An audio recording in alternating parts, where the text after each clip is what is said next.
Okay, the Whiners from week 5. First of all, and I'm not calling these people whiners, but our thoughts and prayers go out to everybody affected by Hurricane Ian. A lot of loss taken in that. And so with all sincerity and earnest, I wish recovery and help and aid for everybody who was affected by that. So let's get to the things that relate to college football. Some of the people and teams that were experiencing woes. I don't like to use the term loser, but call it what you will. Oklahoma, first of all, giving up 96 points in 2 consecutive weeks. Brent Venables, what is going on there? Ted Roof, what's happening here? Rally the troops. This is not Oklahoma football, regardless of the era or the decade. This is certainly not Brent Venables football. So I do have faith that they're going to get it fixed, but 2 really tough showings in consecutive weeks. Plus the fact that they lost Dylan Gabriel. It was an unnecessary hit. Hopefully he's okay. Hopefully he battles back. I know that he's a fighter, and we'll want to be back as soon as he can, but it goes without saying you can't take those head injuries lightly at all. Wisconsin, 9-8 in the Big Ten Conference play since 2020. Losing at home to Illinois for the first time since 2002. So 10 meetings, 20 years, and that all came to a crashing halt. Not only that, they've lost 3 of the last 4 games that they've played, 2 of them at home. They lost their head coach, which really upset a lot of their players, and good for them for stepping up and showing their support for Paul Chryst as a man. Wonderful person.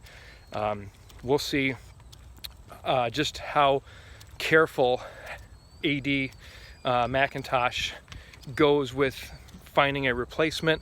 My pick would be Jim Leonard, and I would assume that that's probably the direction they're going to go in. I know some people want to throw Lance Leipold's name out there, but I think Leonard is just as good, if not a better fit, because he's younger. I think he brings a little bit more energy, and he's a Wisconsin Badger. He played there, was a walk-on there. He's been a coordinator ever since he got into the college coaching ranks, position coach before that. So my money is on Leonard, but they need to fix something really quick. Texas A&M, we talked about them in the winners section. So they lost to App State at home. They really didn't look impressive in their home opener against Sam Houston State, an FCS team. They played close against a Miami team that does not look that good right now. They won by 2 in a weird game, I'm going to put the word win in air quotes, against Arkansas. I think Arkansas was the better team in that game. I still think they're the better team than A&M, but the Aggies pulled that out. But then they come back and they get dusted by Mississippi State. I know it was at Wade Davis Stadium in Starkville. I know that that's a raucous atmosphere, but it wasn't at night. It was in the afternoon, and when Max Johnson went down and Haynes King came back in, they are not a good offense with Haynes King right now. He threw 2 picks, and Jimbo, I think it's time that maybe he gives the play calling duties to somebody else. If not this year, make a decision for next year. Get a coordinator who is on your same page, but also is built around success and has a given and proven track record, and go with that person next year, because right now it's not cutting it for the Aggies.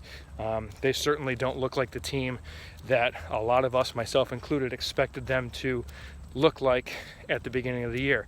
Now, they still could have a successful season this year, but right now offensively they're not looking that good. Their defense is bailing them out in a lot of cases, but that can only go so far, especially given how young they are right now. Houston. And I warned people about this at the beginning of the year, and I'm not trying to make this about me, but I just didn't understand how people couldn't see the warning signs of no Alton McCaskill, about how you're putting everything on 2 players on offense, Clayton Tune and Tank Dell. They really have not gotten good production out of the rest of that crew. Their offensive line is very flimsy. Defensively, they look So different than what they did last year. They're not really putting much of any pressure on opposing quarterbacks, or when they do, those quarterbacks are able to escape and make plays because the back end is not holding up their part of the job. They look disjointed. I mean, this is a team that's starting to look like they're pointing fingers at each other. They're barking at each other on the sidelines. We saw a teammate-to-teammate altercation a couple weeks ago when Kansas came to town. Last Friday night, we saw Dana Holgerson yelling at the crowd for booing him or for, getting on his case, which, you have to expect that, and I'm not condoning fans necessarily booing, but that's a bad look. You can't yell back at your fans. You can't yell back at your student body and basically give them the whole bleep you attitude when they're there to support you, and you've got a job to do to produce. So they're 2-3 right now, and it's a good thing that they don't have Cincinnati or UCF on their schedule, because those two teams right now I think are at the top of the AAC. But Houston's got to figure out a way to beat anybody in the ACC or AAC right now. That was not a game they should have lost at home against Tulane, down to their third string quarterback. And then Louisville, Scott Satterfield, 0-3 in the ACC.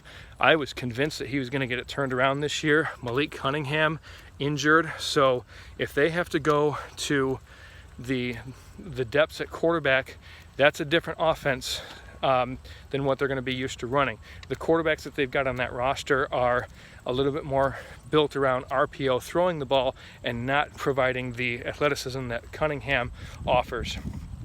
The defense is not getting stops when they need to, so I think that there's a lot of concern at Louisville, and barring a 6-1, 5-1 finish, however many games they have left, it's got to be what, about 7 left? Yeah, so that was week 5. So unless they go 6-1 or 7-0, I just don't see how, with the things that were said in the past and with the concerns that we're building before this year, I don't know how Scott Satterfield can stay there. So to be curious to see how that team responds, how Satterfield responds, and how Louisville looks the rest of the way out. I think that they're a talented football team and they're a dangerous team to play, but where's their motivation going to be, especially if their all-around leader, Malik Cunningham, cannot suit up for them. So those are my whiners from week 5. Let me know what you think. Was I too harsh, or was I forgetting anybody, or was I too lenient on any groups? So hit me up on Twitter at Chappy CFB. Check out the podcast, the CFP podcast. We do it weekly, and CFPcollegefootball.com. It's the sport I love. It's the sport I know. I'm Chappy. Thanks.